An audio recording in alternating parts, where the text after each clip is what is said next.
Hi friends, welcome to மனதை தொடும் நேரம் சேனலை உங்களை அன்போடு வரவேற்கிறேன்.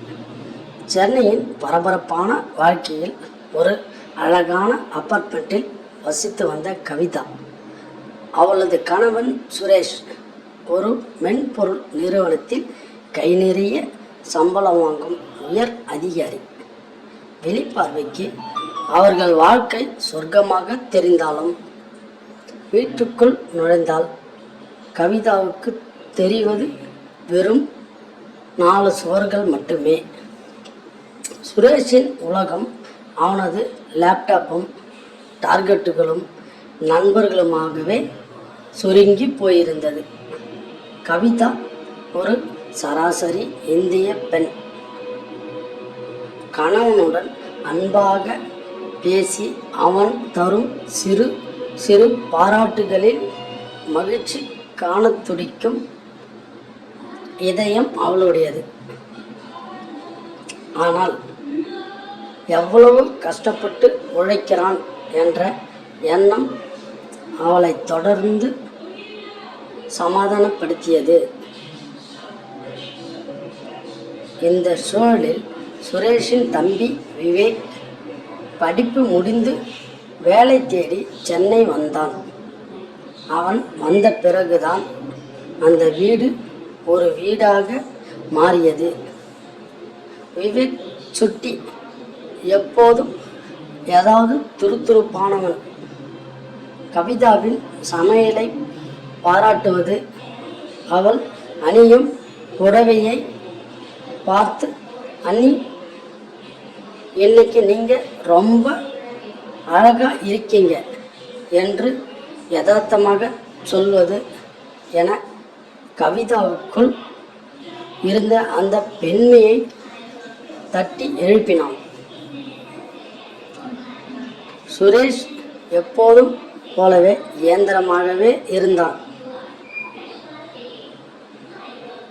ஞாயிற்றுக்கிழமை வந்தால் கூட கவிதாவை வெளியில் அழைத்து செல்லாமல் நண்பர்களுடன் கிளம்பி விடுவான்.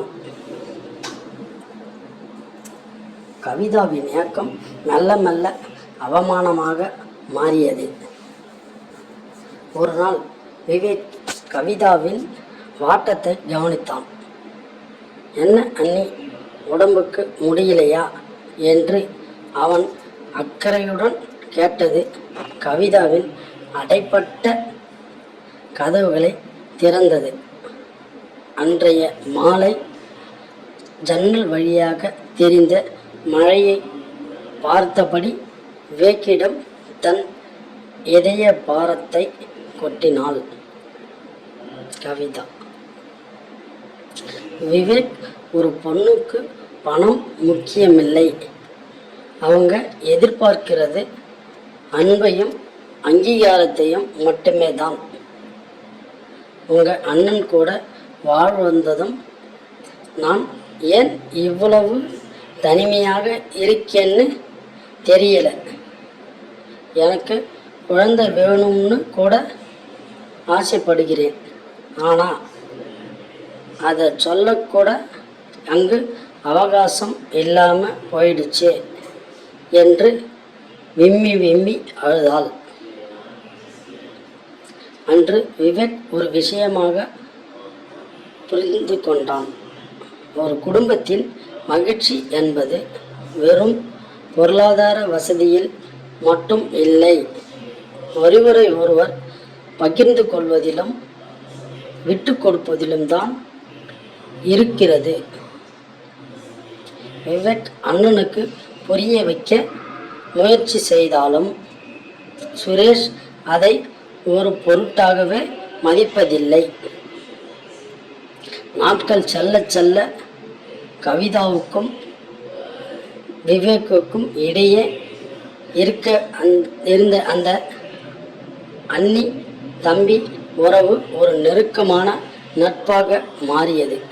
அந்த நட்பு கவிதாவின் வறண்டு போன வாழ்க்கையில் ஒரு சிறிய ஆறுதலாக இருந்தது. ஒரு நாள் விவேக்குக்கு சிறந்த வேலையும் கிடைச்சது. அந்த மகிழ்ச்சியில் வீட்டிற்கு வந்த அவன் கதவை திறந்த கவிதாவை தன்னையும் அறியாமல் ஆறத் தழுவி கொண்டான். அது வெறும் மகிழ்ச்சியின் வெளிப்பாடுதான். ஆனால் அந்த தழுவலில் கவிதாவுக்கு நீண்ட நாள் தேடிய ஏதோ ஒரு கதகதப்பை உணர்ந்தாள். தர்ம சங்கடமாக தள்ளி என்றாலும் அந்த சிறு தருணம் ஒரு பெண்ணின் அன்பிற்கான தேடல் எவ்வளவு தூரம் செல்லக்கூடும் என்பதை அவர்களுக்கு உணர்த்தியது. உறவுகள் என்பது பெயர்களில் இல்லை, உணர்வுகளில்தான் இருக்கிறது என்று அறிந்து கொண்டேன். சுரேஷ் பணத்தை தேடி தேடி ஓடியதில் தனக்கு அருகில் இருந்த பொக்கிஷத்தை இழந்து விட்டான். விவேக் அந்த அன்பின் மதிப்பை உணர்ந்தான். ஆனால் கவிதா தன் கணவனின் கவனத்திற்காக இன்னமும் ஏங்கிக் கொண்டுதான் இருக்கிறாள். இந்த ஒரு உறவில் அன்பு என்பது மற்றவர்களிடமிருந்து கிடைக்கத் தொடங்கும் போதுதான் அந்த உறவின் அடித்தளமே ஆட ஆரம்பிக்கிறது. கணவன் மனைவி என்ற உறவில் பணத்தை விட நேரம் மற்றும் புரிதல் தான் உண்மையான சொத்து. Thank you friends. இது போன்ற மேலும் பல்வேறு சுவாரஸ்யமான வீடியோகளுக்கு நம்ம சேனலை மறக்காமல் சப்ஸ்கிரைப் பண்ணுங்கள். பெல் பட்டனை அழுத்திக்கிங்க. அப்போ தான் நம்ம போடுற வீடியோ ஒவ்வொன்றும் உங்களை தேடி வரும். இது போன்ற மற்றொரு வீடியோவில் சந்திப்போம்.